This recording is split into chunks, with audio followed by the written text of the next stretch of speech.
Welcome to the Metals Investment Forum. It's my great pleasure to invite back first Tellurium, Tyrone Docherty. He's also the largest shareholder of Tellurium. We are coming at a very interesting time as Tellurium almost hitting all-time high.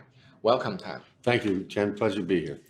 All right, so tell us what's going on these days. It seems a very dynamic, exciting market. Even though the general market is down, your share price will drop down by the general market, but maybe it's a good opportunity. Yeah, I think it dropped down because there's a lack of activity in most people's mind. When are you going to drill and all that? And we're going to be drilling this summer. But in preparation for that, we've had a couple of news releases in the last little while. We bought our own drill, so that way we control what goes on our property. Because they say, if you have the world's greatest property, but you can't get a drill on there, you just sit there twiddling your thumb. But the interesting thing is, it was a brand new drill sold at a very good discount from a group in Alaska that was told by our driller, this is one of the best properties ever seen. So they sold it to us and they said, we don't want cash, we want shares. So it's a nice place to do it. And we've prepaid a lot of our work program this summer, and we'll drill the gold, silver, tellurium, and then put half a dozen holes into the copper and see what we have. And then after we finish in Canada, we'll go down to Colorado and do some work. And as I mentioned in the conference there, I'm just waiting for confirmation on Tuesday in the United States, but I think our staking has been complete, and we've increased the size of the property out there. Everything we wanted to do. Wow, excellent. So tell us what kind of drilling program you're envisioning right now for the summer? How many holes in the BC? In BC. On the gold, silver, tellurium, we're probably going to do 2,000 meters just because there's a lot of filling in to do because our zone was increased. It was 2.4 kilometers, the size of the original zone. And then our chairman, Tony Fogarasi, and Dr. Grote walked in October and extended another 1.1 kilometers, so it's 3.5 kilometers. So we just want to drill a little bit more, stretching out just to show people, yes, it's consistent. And then, as I mentioned before at the conference, we've only drilled down an average of 60 meters. So still lots of potential down below. So we just want to show the people that are looking for tellurium, we have it here in abundance, and be interesting. Anything we get with copper is a bonus. Wow, excellent. So I haven't had an opportunity to talk to Dr. Lee Grote that probably you mentioned, and he thinks this kind of deposit very similar to Fort Knox, and they have a gold tellurium, and then they could have other metals. So that's what you're looking for. Yeah, absolutely. Because as I mentioned to people that when we first optioned this property, it was the gold, silver, tellurium, but I didn't know what tellurium was. And when I put out in the news release, someone phoned me up, what's tellurium? I said, sir, I don't know what the heck it is. You tell me. So, but the fact is it's so scarce. And as you mentioned, solar panel companies are going to increase what they need more than what the world market does. And then you throw in the thermoelectric and any other use. So anyone that has it, as I tell people, we're the only junior on the planet doing what we're doing. So we probably should call ourselves first and only tellurium, but we're first tellurium. But we'll go from there. It's really exciting. Yeah. It seems like you're the only play yes.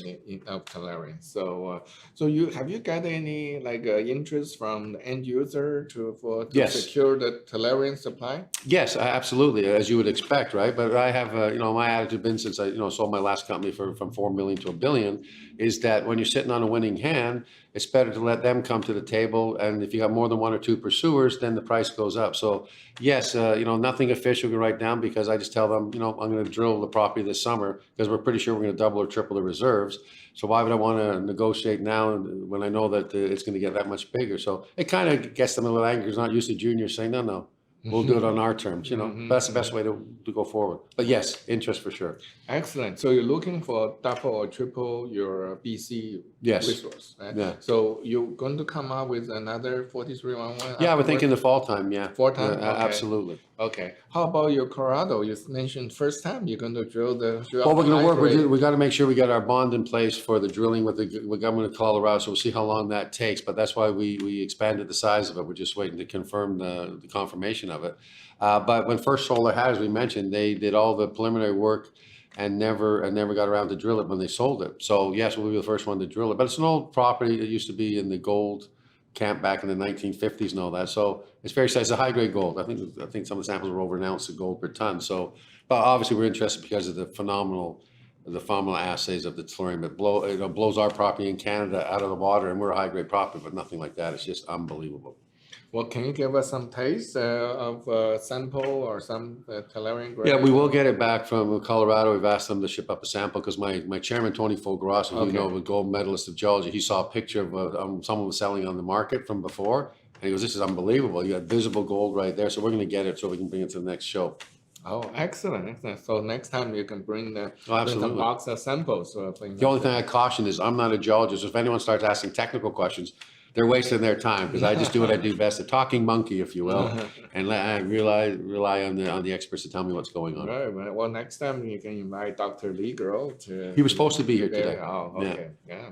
And by the way, as I mentioned in the thing for the audience is that Dr. Grote not only is a world famous geologist professor at the University of British Columbia, but he also consults to the governments of Japan and the governments of India. So he's been around for many, many years. So when I have someone like that on my team, you get instant respect that you're not, he wouldn't say anything that was untoward. Yep, he was very professional, very cautious and professional. Yeah, that's it's better to have cautious geologists, right? So you don't go down the wrong track, Yeah, they tell us what's going on. I saw you just became a lobbyist of the government. Well, so what's going on? Yeah, we might be the only junior company that did, because if you look at what's happening not only in the United States but in Canada, the government of Canada in November of last year made a big push to start emphasizing critical metals, green metals, and all that. So I said to my chairman Tony, I said, can you write a letter to the Minister of Mining here in Canada and ask for a meeting? Because chances are he does not know about tellurium, because not too many people do, and in fact how important it is for solar panels. But more importantly, as it pertains to British Columbia, the University of BC has patented that phenomenal lithium tellurium battery. So it's important to let them know that we're the only guys in town. We like to meet with them. So Tony requested a meeting, and on the Friday morning, and we got a response back within 20 minutes, which blew me away. I was expecting a couple of months and all that, and said, "Yeah, we'll meet with you next Wednesday." And then Tony said, "Good." And then we were about to, set an appointment, and then Tony, who has a bit of a political background, said, "We have to register as lobbyists because if there's any incentives offered, cash, whatever, who bought who, the roast beef sandwich, it all has to be documented." So we filed to be a lobbyist, and about a month ago, I think we got a permission. So we are an official lobbyist for the government of Canada. And I can say, Chen, as you probably know, that the White House, the administration of the White House actually knows who First Tellurium are, just because some of our partners and all that. So it's nice to be known, and because it was unique and we're the only ones with the tellurium, it helps that there's no competition. So excellent. So can I put it this way? You're known by both Canadian and the United States government. Absolutely.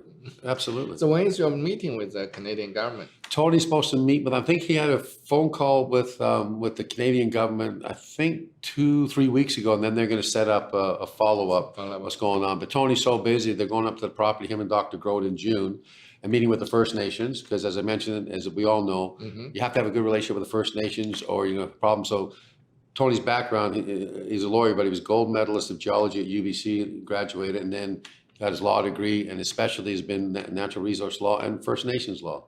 So if you're serious about building anything in British Columbia, you better have a good relationship, and we have a phenomenal relationship. Absolutely, yeah.